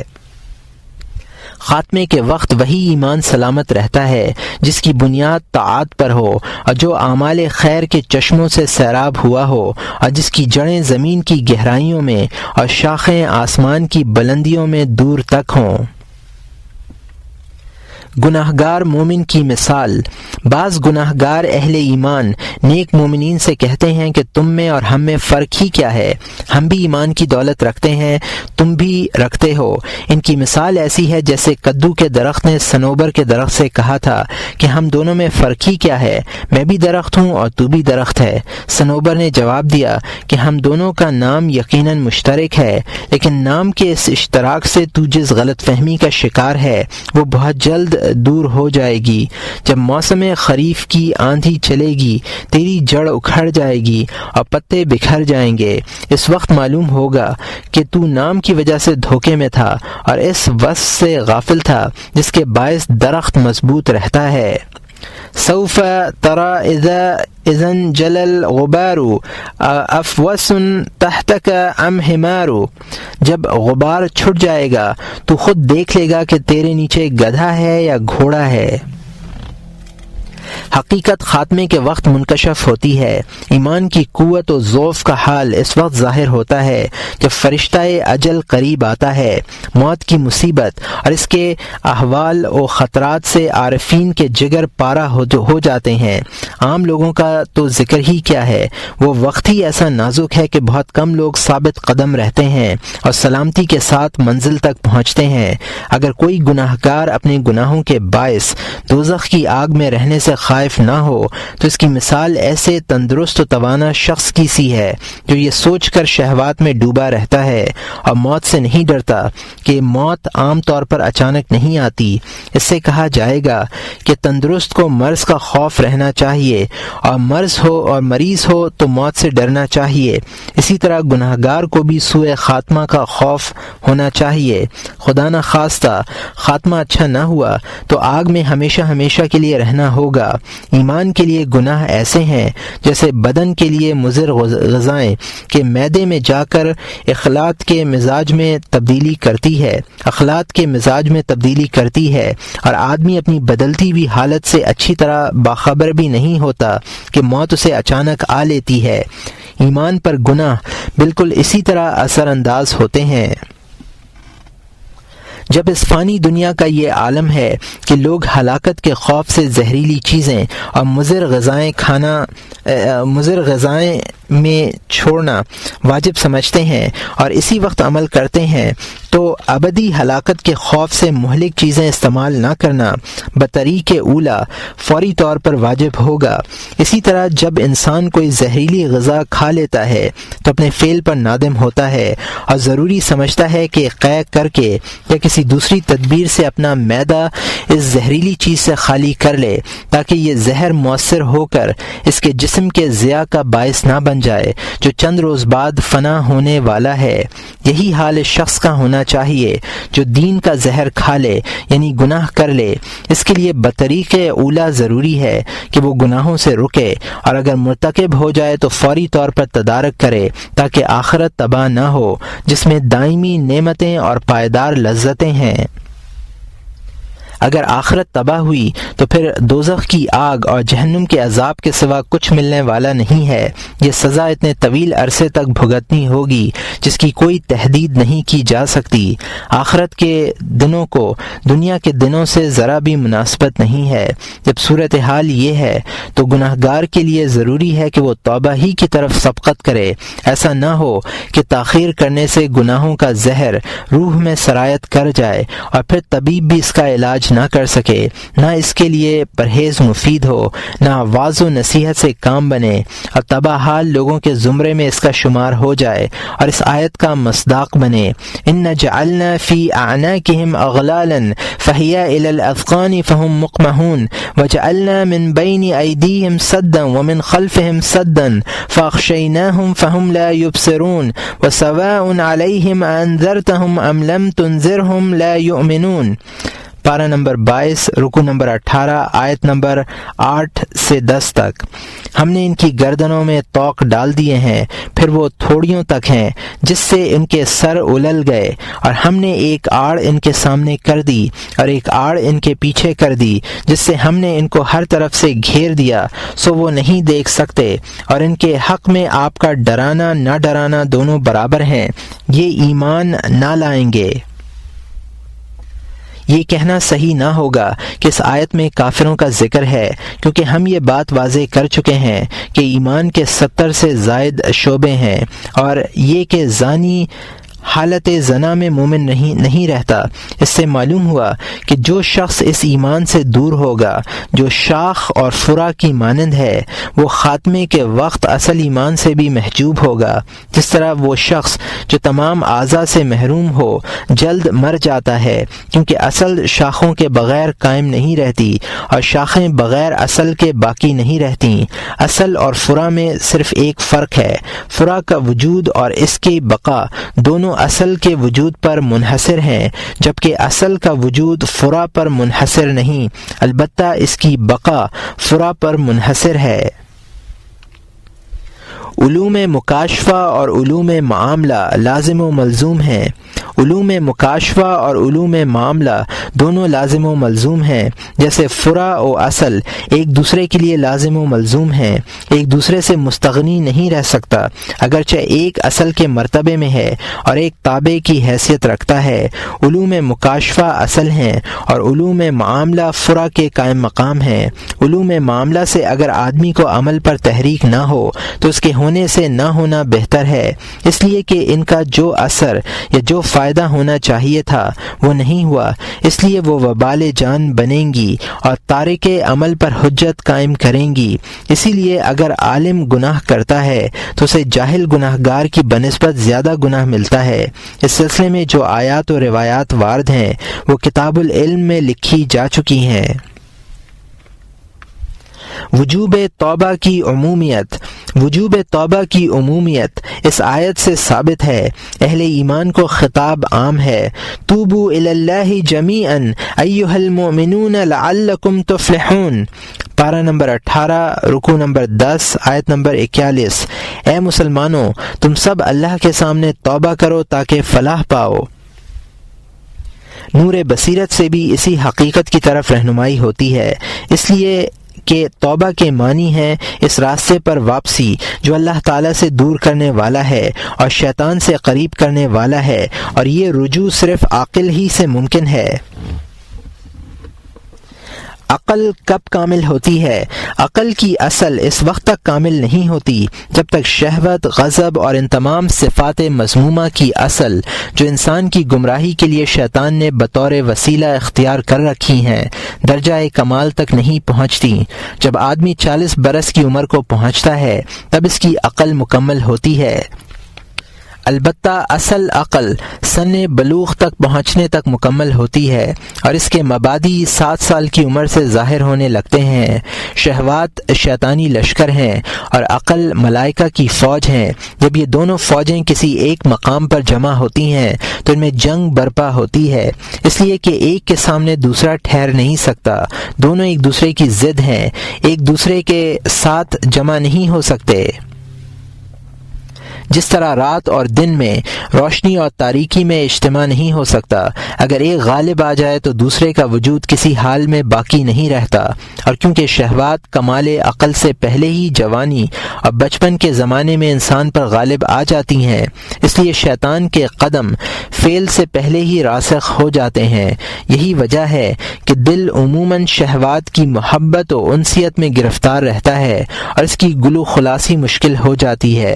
پھر جب عقل ظاہر ہو جاتی ہے جو اللہ کی جماعت اور اس کا لشکر ہے اور اولیاء اللہ کو دشمنان خدا کے ہاتھوں سے بتدریج نجات دلانے والی ہے، اس لیے اگر عقل میں قوت و کمال نہ ہوگا تو شیطان اپنا کہا کر دکھائے گا اور میدان اس کے ہاتھ رہے گا۔ لَأَحْتَنِكَنَّ ذُرِّيَّتَهُ إِلَّا قَلِيلًا، پارہ نمبر 5 رکوع نمبر 7 آیت نمبر 62۔ تو میں بھی بجز قدر قلیل اس کی اولاد کو اپنے بس میں کروں گا۔ جب عقل پختہ اور مکمل ہو جاتی ہے تو اس کا پہلا کام یہ ہوتا ہے کہ وہ شہوات کا زور توڑ کر، عادات سے کنارہ کش ہو کر اور طبیعت کو زبردستی عبادت کی طرف مائل کر کے شیطانی فوجوں کو عبرتناک شکست دے۔ یہی توبہ کے معنی ہے کہ آدمی اس راہ سے انحراف کرے جس کا رہبر شیطان ہے اور جس کی رہنما شہوت ہے، اور اس راستے پر چلے جو اللہ تعالی تک پہنچاتا ہے۔ شہوت عقل پر مقدم ہے۔ ہر انسان میں عقل سے پہلے شہوت ہوتی ہے۔ شہوت کی عزیزیت عقل کی عزیزیت پر مقدم ہوتی ہے۔ اس لیے شہوات کی اتباع میں جو اعمال سرزد ہوئے ہوں ان سے رجوع کرنا ہر انسان کے لیے ضروری ہے، خواہ وہ نبی ہو یا غبی۔ یہ خیال نہ کرنا چاہیے کہ رجوع کرنا صرف حضرت آدم علیہ السلام کی خصوصیت تھی، بلکہ یہ تو حکم ازلی ہے جو جن سے انسان کے ہر فرد پر لکھا ہوا ہے۔ اس کے خلاف فرض کرنا ممکن ہی نہیں ہے جب تک سنت الہیہ میں تبدیلی نہ ہو۔ اگر کوئی شخص حالت بلوغ میں کفر یا جہل پر ہو اور اس کے لیے ان سے توبہ کرنا ضروری ہے، اور اگر کوئی شخص اپنے والدین کی اتباع میں مسلمان ہوا ہو اور یہ نہ جانتا ہو کہ اسلام کی حقیقت کیا ہے، اس پر واجب ہے کہ وہ اپنی اس جہالت اور غفلت سے توبہ کرے، اور یہ توبہ اس طرح ہوگی کہ اسلام کی حقیقت سمجھے اور یہ جانے کہ والدین کے اسلام سے اسے کوئی فائدہ نہیں ہوگا جب تک خود مسلمان نہ ہو۔ جب یہ بات جان لے تو شہوات کی الفت اور بے راہ روی کی محبت سے تائب ہونا اور صحیح راستے پر چلنا بھی ضروری ہے، یعنی ہر حال میں اللہ تعالی کی عائد کردہ حدود کی رعایت اور فرائض کی پابندی کرے، خواہ دینے میں ہو یا لینے میں، عمل میں ہو یا ترک عمل میں۔ اور یہ مرحلہ توبہ کا دشوار ترین مرحلہ ہے۔ اکثر لوگ یہیں پہنچ کر ہلاک ہوئے ہیں کہ خواہش کے باوجود رجوع نہ کر سکے۔ توبہ فرض عین ہے۔ اس تفصیل سے ثابت ہوا کہ توبہ ہر شخص کے لیے فرض عین ہے، کوئی فرد بشر بھی اس سے بے نیاز نہیں رہ سکتا۔ جب حضرت آدم علیہ السلام جیسے اولو العزم پیغمبر اور انسانی سلسلے کے پہلے فرد اس سے بے نیاز نہ رہ سکے تو دوسرے لوگ کیسے رہ سکتے ہیں؟ وجوب توبہ کی عمومیت کا سبب، توبہ ہر حال میں اور ہمیشہ واجب ہے، اس لیے کہ کسی بھی شخص کے اعضاء گناہ سے خالی نہیں ہیں، اس سے انبیاء کرام تک محفوظ نہ رہ سکے، جیسا کہ قرآن کریم میں ان کی خطاؤں کا، ان پر پشیمانی، گریہ و زاری کا ذکر ہے۔ اگر بعض اوقات آدمی اعضاء کی معصیت سے محفوظ رہ گیا تو دل کے ارادہ معصیت سے محفوظ نہ رہ پائے گا۔ دل میں ارادہ گناہ نہ ہوا تو شیطانی وساوس سے نہ بچ سکے گا، کیونکہ شیطان دلوں میں وسوسے ڈالتا رہتا ہے جس سے اللہ کے ذکر سے غفلت ہوتی ہے۔ اگر وساوس سے بھی محفوظ رہ گیا تو اللہ کی صفات اور افعال سے واقف ہونے میں کوتاہی کرے گا۔ یہ تمام باتیں نقصان کی ہیں، اور ہر نقصان کا کوئی نہ کوئی سبب ہوتا ہے۔ اس سبب کو ترک کرنا اور اس کی ضد اختیار کرنا ہی رجوع ہے۔ توبہ سے یہی مقصود بھی ہے۔ آدمی کا اس نقصان سے خالی ہونا بظاہر ناقابل فہم ہے، البتہ لوگ مقدار نقصان میں ایک دوسرے سے مختلف اور متفاوت ہو سکتے ہیں۔ اصل نقصان میں تمام لوگ شریک ہیں، یہاں تک کہ رسول اللہ صلی اللہ علیہ وسلم نے ارشاد فرمایا، انہ لیغانی علی قلبی حتی استغفر اللہ فی یومی واللیلۃ 70 مرہ۔ یہ مسلم کی حدیث ہے جس کو اعزا المزنی رضی اللہ عنہ نے روایت کیا ہے۔ میرے دل پر زنگ آ جاتا ہے، یہاں تک کہ میں رات دن 70 مرتبہ اللہ سے مغفرت کی دعا کرتا ہوں۔ اسی لیے اللہ تعالیٰ نے انہیں فضیلت بخشی، فرمایا لیغفر لک اللہ ما تقدم من ذنبک وما تأخر، پارہ نمبر 26 رکوع نمبر 9 آیت نمبر 2، تاکہ اللہ تعالیٰ آپ کی سب اگلی پچھلی خطائیں معاف فرما دے۔ جب آپ کا یہ حال ہے کہ مغفرت کی دعا فرماتے اور تمام گناہوں کی بخشش کی بشارت کے باوجود دن میں 70 بار اور ایک روایت کے مطابق 100 بار اپنی خطاؤں کی بخشش چاہتے تھے۔ ایک شبہ کا جواب، یہاں ایک اعتراض ہو سکتا ہے۔ اس اعتراض کی تمہید یہ ہے کہ قلب پر جو فاسد خیالات یا وساوس وارد ہوتے ہیں وہ نقص ہیں، کمال یہ ہے کہ قلب ان سے خالی رہے۔ اسی طرح اللہ عز و جل کی صفات و افعال سے پوری طرح واقف نہ ہونا بھی ایک نقص ہے۔ اس میں بھی کمال ہے کہ آدمی کی معرفت زیادہ سے زیادہ ہو، جتنی معرفت زیادہ ہوگی اتنا ہی کمال زیادہ ہوگا۔ اس کے یہ معنی ہوئے کہ اسباب نقص سے اسباب کمال تک پہنچنے کے معنی رجوع ہیں۔ اسے توبہ بھی کہہ سکتے ہیں، اور توبہ کے سلسلے میں یہ بات بیان کی جا چکی ہے کہ توبہ بہرحال اور ہمیشہ واجب ہے۔ ہمارے خیال میں وساوس سے قلب کا خالی ہونا اور صفات الہیہ سے کما حقہ واقفیت فضائل ہیں، فرائض نہیں ہیں، کیونکہ کمال حاصل کرنا واجب نہیں ہے۔ اس صورت میں مذکورہ بالا امور میں توبہ ہر حال میں کیسے واجب ہو سکتی ہے؟ اس کا جواب یہ ہے کہ جیسا پہلے بیان کیا جا چکا ہے، انسان عقل کی دہلیز پر قدم رکھنے سے پہلے شہوت کی اتباع سے اپنا دامن نہیں بچا پاتا۔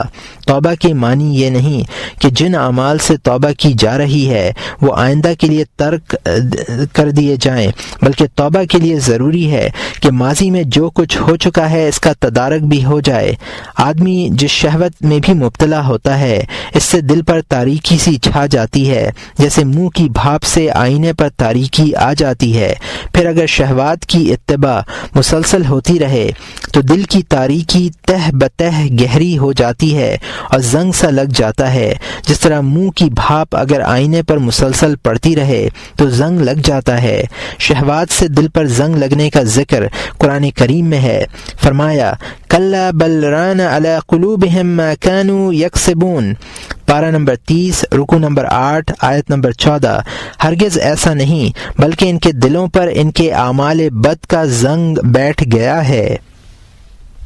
اگر زنگ گہرا ہو جاتا ہے تو اسے دل پر مہر لگنے سے تعبیر کیا جاتا ہے، جیسے اگر آئینے پر زنگ لگ جائے اور اسے دیر تک اسی حالت پر رہنے دیا جائے تو سیقل کی کوئی گنجائش نہیں رہتی اور وہ آئینہ بیکار قرار دے دیا جاتا ہے۔ بہرحال جس طرح آئینے کی صفائی کے لیے یہ کافی نہیں ہے کہ آئندہ اس پر زنگ نہ لگنے دیا جائے، بلکہ یہ بھی ضروری ہے کہ جو زنگ ماضی میں اس پر لگ چکا ہے وہ مٹایا جائے، اسی طرح دل کے لیے بھی یہ کافی نہیں کہ آئندہ کے لیے اتباع شہوات سے توبہ کی جائے، بلکہ ماضی میں جو گناہ سرزد ہو چکے ہیں ان سے بھی رجوع کرنا ضروری ہے، تاکہ دل پر پچھلے گناہوں کی جو تاریکی چھائی ہے وہ مٹ جائے۔ جس طرح گناہ سے دل تاریک ہوتا ہے، اسی طرح نیکی سے دل منور اور روشن ہوتا ہے۔ اطاعت سے معصیت کا اندھیرا ختم ہوتا ہے اور روشنی پھیلتی ہے۔ حدیث شریف میں اسی حقیقت کی طرف اشارہ ہے۔ اتبع السیئۃ بالحسنۃ تمحها، یہ ترمذی کی حدیث ہے جس کو ابو ذر رضی اللہ عنہ نے روایت کیا ہے۔ معصیت کے بعد نیکی کرے، نیکی اس معصیت کو مٹا ڈالے گی۔ اس تفصیل سے یہ بات واضح ہو چکی ہے کہ بندے کو ہر حال میں اپنے دل سے گناہوں کا اثر ختم کرنے کے لیے جدوجہد کرنی چاہیے، اور یہ جدوجہد اسی صورت میں ہو سکتی ہے کہ نیک عمل کرے، کیونکہ نیک اعمال کے آثار گناہوں کے آثار کی ضد ہیں۔ یہ ہوں گے تو پچھلے آثار خود بخود ختم ہو جائیں گے۔ یہ اس دل کا بیان تھا جسے پہلے صفائی حاصل تھی، پھر عارضی اسباب کی وجہ سے وہ زنگ آلود ہو جاتا ہے۔ ایسے دل کا زنگ دور کرنا زیادہ مشکل نہیں ہے، لیکن ابتدا میں قلب کا تزکیہ اور تصفیہ بہت دشوار ہے۔ یہ ایسا ہی ہے جیسے آئینے سے زنگ دور کرنا مشکل نہیں ہے، لیکن آئینے کو ابتدا ہی میں چمکدار اور روشن بنانا بڑا مشکل ہے۔ ہر حال میں توبہ کا وجوب، اس سے معلوم ہوا کہ آدمی پر ہر حال میں توبہ واجب ہے۔ یہ جواب کا ایک پہلو ہے۔ دوسرا پہلو یہ ہے کہ ہر حال میں وجوب توبہ کے کیا معنی ہیں۔ یاد رکھیے وجوب دو طرح کے ہیں، ایک وہ جس کا تعلق شرعی احکام سے ہے، اس میں تمام مخلوق برابر ہے، اور یہ وجوب اس قدر ہے کہ اگر تمام بندگان خدا اسے ادا کریں تو عالم تباہ و برباد نہ ہو، جیسے بدنی اور مالی عبادات، نماز، روزہ، حج وغیرہ۔ کمال کے درجات اس وجوب میں داخل نہیں ہو سکتے، کیونکہ اگر ہر شخص پر یہ واجب کر دیا جائے کہ وہ اللہ سے اس طرح ڈرے جیسا کہ ڈرنے کا حق ہے، تو تمام لوگ دنیاوی کاروبار اور معاش وغیرہ ترک کر دیں گے۔ اس صورت میں تقوی باقی ہی نہ رہے گا، کیونکہ تقوی کی فرصت کسی کو بھی نہ ملے گی۔ ہر شخص کاروبار معیشت میں مصروف رہے گا، خود بوئے گا، خود کاٹے گا، خود بنے گا، خود بنے گا، خود سیے گا۔ یہ تمام درجات واجب نہیں ہیں۔ شریعت میں واجب صرف اسی قدر ہے کہ تمام لوگ اس پر عمل کریں تو عالم کے نظام میں خلل نہ ہو۔ دوسرا واجب وہ ہے جو صدیقین کے مقام محمود تک پہنچنے اور رب العالمین کا تقرب حاصل کرنے کے لیے ضروری ہو۔ جن چیزوں سے ہم نے توبہ کرنے کے لیے لکھا ہے وہ سب اس درجے تک پہنچنے کے لیے واجب ہیں۔ اس کی مثال اس طرح سمجھنی چاہیے جیسے یہ کہا جائے کہ نوافل میں طہارت واجب ہے۔ اس کے معنی یہ ہیں کہ نفلی نماز پڑھنے کے لیے طہارت بدن ضروری ہے، اس کے بغیر نفل کا ثواب نہیں ملے گا، مگر جو شخص نوافل سے محروم رہے اس پر نفل کی روح سے طہارت واجب نہیں ہے۔ یہ ایسا ہی ہے جیسے کوئی شخص یہ کہے کہ آنکھ، کان، ہاتھ اور پاؤں انسان کے وجود کے لیے ضروری ہیں، یعنی انسان مکمل ہی اس وقت ہوتا ہے جب یہ تمام اعضاء موجود ہوں۔ اسی صورت میں اس کی انسانیت مفید ہو سکتی ہے اور انہی اعضاء کے ذریعے وہ دنیا میں درجات کمال تک پہنچ سکتا ہے۔ اب اگر کوئی شخص ان اعضاء سے محرومی پر قانع ہو اور گوشت پوست کے ایک لوتھڑے کی حیثیت سے زندہ رہنا منظور کرے تو اس کے لیے یہ اعضاء ضروری نہیں ہیں۔ بہرحال ان تمام واجبات سے جن میں سب لوگ برابر کے شریک ہیں نجات حاصل ہوتی ہے۔ اس نجات کی مثال زندگی ہے، اور اس نجات کے علاوہ جتنی سعادتیں ہیں اور جس قدر بلند درجات ہیں وہ سب اعضاء کی مانند ہیں۔ محض نجات خوبصورت نہیں ہوتی جب تک اس کے ساتھ سعادتیں نہ ہوں، اسی طرح محض زندگی خوبصورت نہیں ہوتی جب تک اس کے ساتھ اعضاء نہ ہوں۔ انبیاء کرام، اولیاء اللہ اور علماء ربانی انہی سعادتوں کے حصول کے لیے جدوجہد کرتے ہیں اور انہی بلند درجات تک رسائی حاصل کرنے کے لیے دنیا کی لذتوں سے اپنا تعلق منقطع کر لیتے ہیں۔ چنانچہ حضرت عیسیٰ علیہ السلام نے ایک دن سر کے نیچے پتھر رکھ کر سو گئے۔ شیطان نے آ کر کہا کہ آپ نے تو دنیا ترک کر دی تھی۔ فرمایا یقیناً تو نے کیا دیکھا جس سے یہ معلوم ہوا کہ میں نے دنیا ترک نہیں کی؟ شیطان نے عرض کیا پتھر کو تکیہ بنانا بھی دنیاوی لذت ہے، زمین پر سر رکھیے۔ آپ نے سر کے نیچے سے پتھر نکال کر پھینک دیا اور زمین پر سر رکھ کر سو گئے۔ پتھر نکال کر پھینکنا آپ کی ایک دنیاوی لذت سے توبہ تھی۔ ہم پوچھتے ہیں کیا حضرت عیسیٰ علیہ السلام اس حقیقت سے واقف نہ تھے کہ پتھر پر سر رکھنا عام شریعت میں واجب نہیں ہے؟ اسی طرح کیا حضرت صلی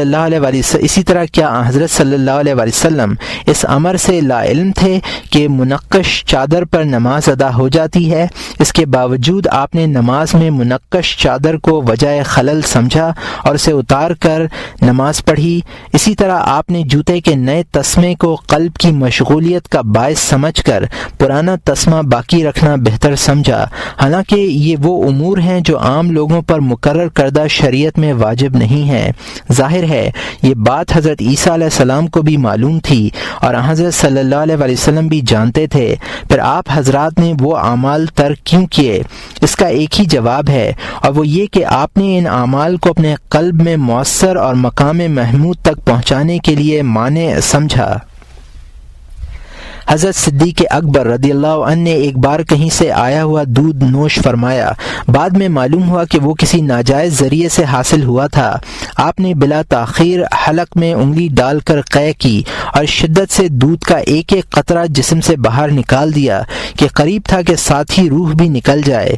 کیا آپ کو معلوم نہیں تھا کہ بھول کر کھا لینے میں کوئی گناہ نہیں ہے اور پی ہوئی چیز کا نکالنا واجب نہیں ہے؟ پھر آپ نے پینے سے رجوع کیوں کیا اور معدے کو اس شدت سے خالی کرنے کی ضرورت کیوں محسوس کی؟ اس کا جواب صرف ایک ہے، اور وہ یہ کہ حضرت ابو بکر رضی اللہ عنہ جانتے تھے کہ عوام کے لیے جو احکام ہیں ان کا اطلاق خواص پر نہیں ہوتا۔ راہ آخرت کے خطرات سے بچنا بڑا مشکل مرحلہ ہے اور اس سے صرف صدیقین ہی محفوظ رہ سکتے ہیں۔ بہرحال ان بزرگوں کے حالات پر غور کرنا چاہیے جو مخلوق میں سب سے زیادہ اللہ کو جاننے والے، اس کے طریق اور اس کے عذاب کی معرفت رکھنے والے اور بندوں کے مغالطوں سے واقفیت رکھنے والے ہیں۔ دنیاوی زندگی کے فریب سے ایک بار، اللہ تعالیٰ پر فریب کھانے سے 1000 بار بچو اور اس کی خوفناک پکڑ سے ڈرو۔ غرض یہ کہ یہ وہ اسرار و رموز ہیں کہ جس شخص کے دل و دماغ میں ان کی خوشبو بس جاتی ہے وہ یہ سمجھ لیتا ہے کہ اللہ کی راہ پر چلنے کے لیے ہر لمحہ اور ہر آن توبہ نصوح واجب ہے، اگر اس سے عمر نوح ہی کیوں نہ مل جائے، اور توبہ بھی فوراً بلا تاخیر واجب ہے۔ ابو سلیمان دارانی رحمۃ اللہ علیہ نے کس قدر سچی بات کہی ہے کہ اگر عقل مند انسان اپنی زندگی کے باقی دن اس افسوس پر رو کر گزار دے کہ اس کا ماضی اطاعت کے بغیر ضائع ہو گیا تو یہ اس کے شایان شان ہے۔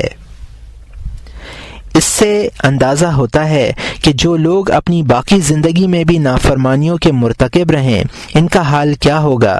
اس کی وجہ یہ ہے کہ جب عقل مند انسان کی ملکیت میں کوئی قیمتی جوہر آتا ہے اور وہ بلا وجہ ضائع ہو جاتا ہے تو وہ اس بات پر روتا ہے، اور اگر جوہر کے ساتھ مالک بھی برباد ہو رہا ہو تو اس کا گریہ و بکا قابل دید ہوگا۔ آدمی کی زندگی کا ایک ایک لمحہ اور اس کا ہر سانس ایک ایسا جوہر ہے جس کا کوئی بدل نہیں ہے، اس لیے کہ اس میں انسان کو ابدی سعادت تک پہنچانے اور دائمی شقاوت سے بچانے کی صلاحیت ہے۔ اس سے زیادہ قیمتی جوہر اور کیا ہوگا؟ اگر آدمی اپنی غفلت اور لاپرواہی سے یہ جوہر ثمین ضائع کر دے تو یہ ایسا خسارہ ہوگا جس کی تلافی نہیں ہو سکتی، اور اسے معصیت الہی میں ضائع کرنا تو انتہا درجے کی بربادی اور ہلاکت ہے۔ اگر آدمی اس عظیم مصیبت پر خون کے آنسو نہ روئے تو یہ اس کی نادانی اور جہالت ہے۔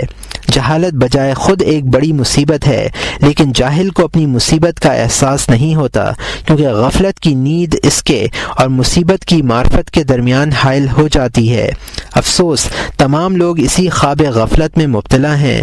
جب موت ان کے دروازوں پر دستک دے گی تب بیدار ہوں گے۔ اس وقت ہر مفلس کو اپنے افلاس کا اور ہر مصیبت زدہ کو اپنی مصیبت کا اندازہ ہوگا، لیکن تدارک کا کوئی ذریعہ باقی نہ رہے گا۔ جو نقصان ہو چکا ہے اس کی تلافی نہ ہو سکے گی۔ ایک عارف کہتے ہیں کہ جب فرشتہ اجل کسی بندے کے پاس آتا ہے، اسے یہ بتلا دیتا ہے کہ تیری موت میں ایک لمحہ باقی رہ گیا ہے جو اپنی جگہ اٹل ہے، نہ اس سے پہلے موت آئے گی اور نہ بعد میں، تو اس وقت اس کی حسرت و ندامت کا عالم قابل دید ہوتا ہے۔ اگر اس کے پاس دنیا جہان کی دولتیں ہوں تو وہ اپنی زندگی میں تدارک کا ایک لمحہ حاصل کرنے کے لیے یہ تمام دولتیں قربان کر دے، مگر اس وقت مہلت نفس بھی نہ ملے گی۔ اس آیت کریمہ کا یہی مفہوم ہے۔ وَحِیلَ بَیْنَهُمْ وَبَیْنَ مَا یَسْتَحُونَ، پارہ نمبر 22، رکوع نمبر 12، آیت نمبر 54۔ اور ان میں اور ان کے آرزو میں ایک آڑ کر دی جائے گی۔ ذیل کی آیات کریمہ سے بھی اس کی تائید ہوتی ہے۔ من قبل ان یاتی احدکم الموت فیقول ربی لولا اخرتنی الى اجل قریب فاصدق وکن من الصالحین ولن یؤخر اللہ نفسا اذا جاء اجلها، پارہ نمبر 28، رکوع نمبر 14، آیت نمبر 9 سے 11 تک۔ اس سے پہلے خرچ کر لو کہ تم میں سے کسی کی موت آ کھڑی ہو اور پھر وہ بطور تمنا و حسرت کہنے لگے کہ اے میرے پروردگار، مجھ کو اور تھوڑے دنوں کی مہلت کیوں نہ دی کہ میں خیر خیرات دے لیتا اور نیک کام کرنے والوں میں شامل ہو جاتا۔ اور اللہ تعالیٰ کسی شخص کو جب کہ اس کی میعاد آ جاتی ہے ہرگز مہلت نہیں دیتا۔ اس میں اجل قریب تک مہلت دینے کی خواہش ہے، جیسا کہ بعض بزرگ کہتے ہیں کہ جب ملک الموت بندے پر یہ انکشاف کرتا ہے کہ تیری موت کا وقت قریب آ چکا ہے تو وہ فرشتہ اجل سے درخواست کرتا ہے کہ اسے ایک دن کی مہلت دی جائے تاکہ وہ اپنے خالق سے اپنی کوتاہیوں اور گناہوں کی مغفرت طلب کر سکے اور اپنے لیے اچھے اعمال کا توشہ تیار کر سکے۔ فرشتہ اجل اس سے کہتا ہے کہ تو نے بے شمار روز و شب ضائع کر دیے، تجھے ایک دن کی بھی مہلت نہیں دی جا سکتی۔ بندہ کہتا ہے کہ ایک دن کی نہ سہی ایک ساعت ہی کی مہلت دے دو۔ فرشتہ کہتا ہے کہ تو نے بہت سی ساعتیں ضائع کی ہیں، اب ایک ساعت کی بھی مہلت نہیں ملے گی۔ اس کے بعد اس پر توبہ کا دروازہ بند کر دیا جاتا ہے۔ موت آگے بڑھتی ہے، روح تمام جسم سے نکل کر سینے میں آ جاتی ہے، سانس بے ترتیب ہونے لگتے ہیں اور وہ عمر ضائع کرنے کے صدمے اور تلافی معافات سے مایوسی کے ساتھ روح نکلنے کا منظر دیکھتا ہے۔ انجام کے خوف، حال کی تکلیف اور ماضی کے صدمے اسے اس قدر مضطرب اور بے چین کر دیتے ہیں کہ اصل ایمان میں اضطراب آ جاتا ہے۔ جب روح نکلنے لگتی ہے، اگر اس کی تقدیر میں خدا نے خیر لکھا ہے تو ایمان پر خاتمہ ہوتا ہے، یہی حسن خاتمہ ہے، ورنہ شک اور اضطراب پر خاتمہ ہوتا ہے۔ یہ سوء خاتمہ ہے، یہ ان لوگوں کے حصے میں آتا ہے جن کی قسمت میں دائمی شقاوت لکھ دی گئی ہے۔ اسی خاتمے کے متعلق اللہ تعالیٰ کا ارشاد ہے، وَلَيْسَتِ التَّوْبَةُ لِلَّذِينَ يَعْمَلُونَ السَّيِّئَاتِ حَتَّى إِذَا حَضَرَ أَحَدَهُمُ الْمَوْتُ قَالَ إِنِّي تُبْتُ الْآنَ، پارہ نمبر 4، رکوع نمبر 14، آیت نمبر 18۔ اور ایسے لوگوں کی توبہ نہیں جو گناہ کرتے رہتے ہیں، یہاں تک کہ جب ان میں سے کسی کی موت آ کھڑی ہوئی تو کہنے لگا کہ میں اب توبہ کرتا ہوں۔ توبہ گناہ کے متعلق ہونی چاہیے۔ قرآن کریم میں ارشاد فرمایا گیا، انما التوبۃ علی اللہ للذین یعملون السوء بجہالۃ ثم یتوبون من قریب، پارہ نمبر 4 رکوع نمبر 14 آیت نمبر 17، توبہ جس کا قبول کرنا اللہ کے ذمے ہے وہ تو انہی کی ہے جو حماقت سے کوئی گناہ کر بیٹھتے ہیں پھر قریب ہی وقت میں توبہ کر لیتے ہیں۔